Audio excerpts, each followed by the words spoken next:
Myvi ni motor rosak,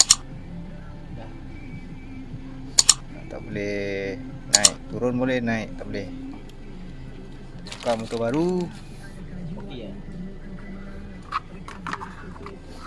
Kita lama getah ni pun dah ni dah Luput dah.